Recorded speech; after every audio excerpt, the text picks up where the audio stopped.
I'll bet if I ask everybody in the audience who felt healthy today, I'll bet practically everybody in the room would raise their hand. The unfortunate thing is half of you would be wrong, and that's what I want to talk about today. My story starts with the fact that some 50 years ago, a profound change occurred in healthcare in America, and we are still ignoring that change. And the result of that, the primary result, is 45% of us are putting ourselves at risk every day, including today. So half of us, and I include myself in that, are putting ourselves at risk.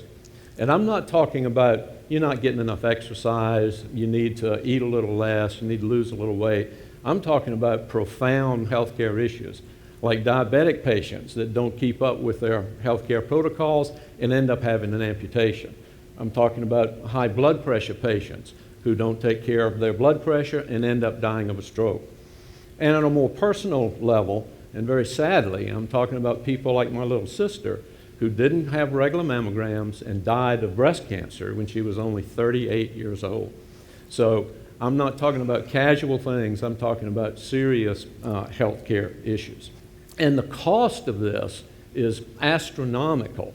If a diabetic patient goes in and has regular checkups and everything's okay and they take care of themselves, those office visits cost $100.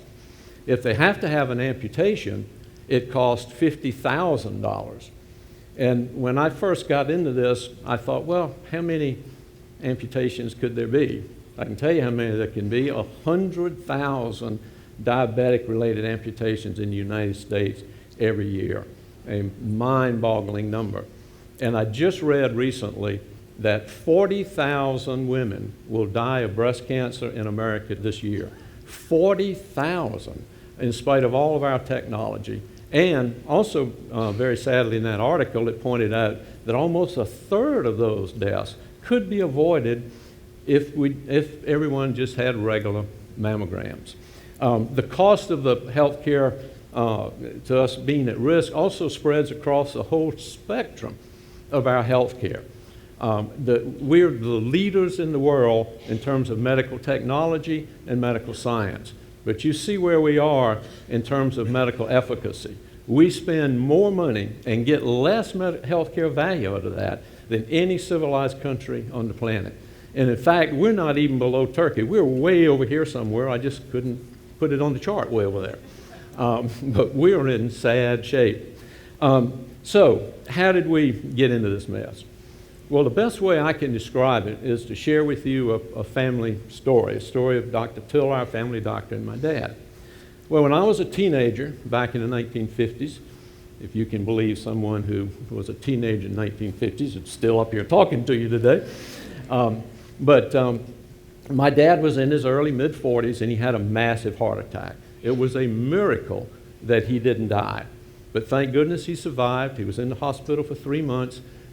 The last day, Dr. Tiller, our family doctor, came to see him, and he said, Bill, I'm going to send you home tomorrow, but you got to promise me one thing. You will never smoke another cigarette. I've known you for 20 years, and you've been smoking 2, 3, 4, 5 packs of cigarettes a day.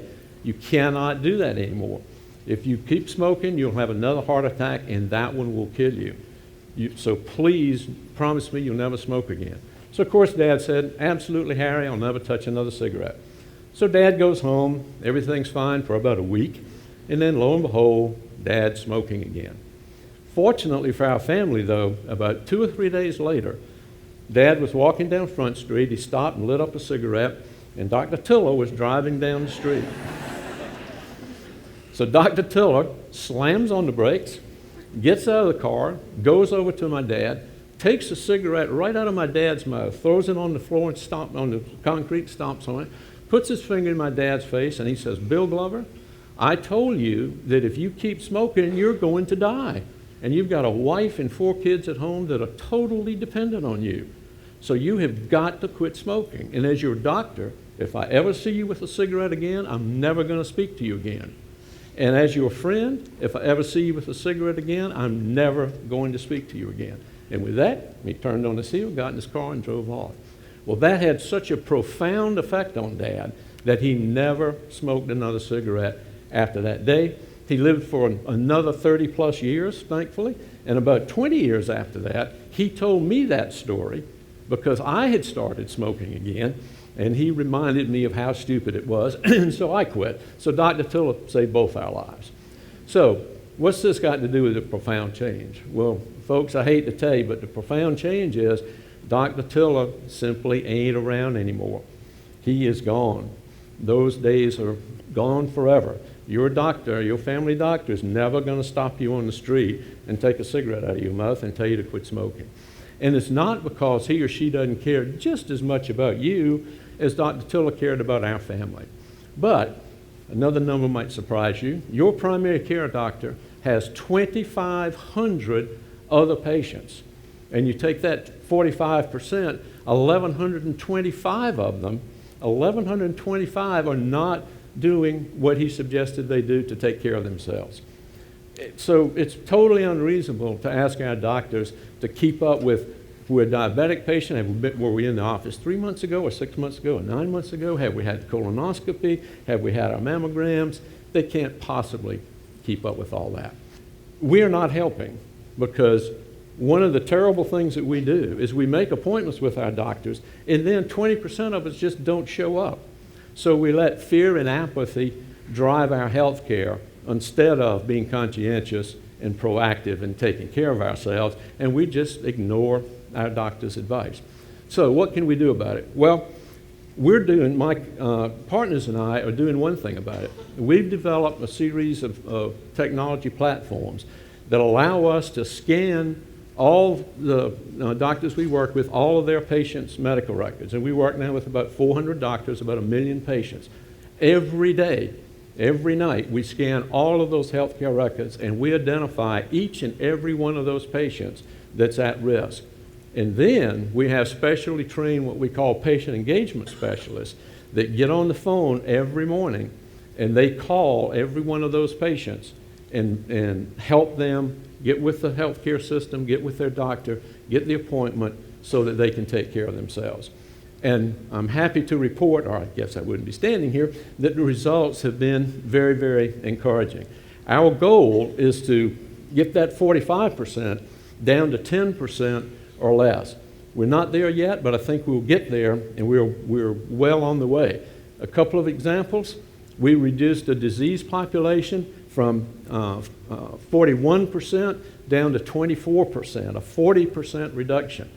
On the preventive care front, we took 50,000 Medicare patients, old fogies like myself, and who need to keep up with their health care and have annual exams, and we were able to schedule over 11,000 of those last year, and there'll be another 10 or 11,000 this year. So it's really working. But we can't call everybody on the planet, as you can imagine.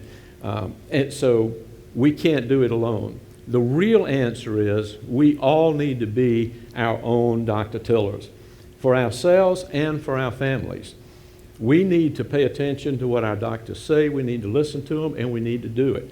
The only reason I'm standing here today is knowing there's a lot of prostate cancer in my family. About 20 years ago, I started very religiously having those prostate screening tests. And they're not a lot of fun, as any man in the audience can tell you. But I did them, and I did them on a regular basis. Everything was fine for about 15 years, and then all of a sudden, bam, there it was. Came up with prostate cancer, but we caught it early enough so that I'm still standing in front of you here today. And I'd give anything if 30 years ago I had been my little sister's Dr. Tiller and had her get those mammograms. So please take care of yourself. Be your own Dr. Tiller. Be the Dr. Tiller for your friends and families, and have a happy, safe life. Thank you. Appreciate it.